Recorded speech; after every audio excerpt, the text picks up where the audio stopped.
confident naman ako na kung ano yung katotohanan yung lalabas. Ano na lang talaga, matter of time. Okay. Kung meron mang pag-alinlangan, yun yung mga kasinungalingan na pina-float.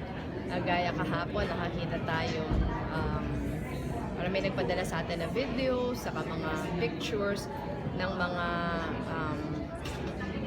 van na umiikot sa mga karamihan, mga informal settlers na sites na nag-encourage ng people power, nagsasabi na sila yung panalo. Ako parang nakakalungkot lang na parang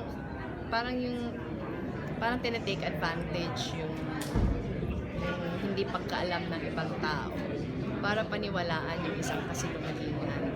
Yung sa akin, lahat naman tayo may karapatang ipahayag yung ating gustong ipahayag. Basta sana yung totoo lang. Kasi yung nabibiktima nito, hindi naman ako, pero nabibiktima nito yung mga tao. Okay. Kaya sana mahinto na din. Sila pa nag-encourage from the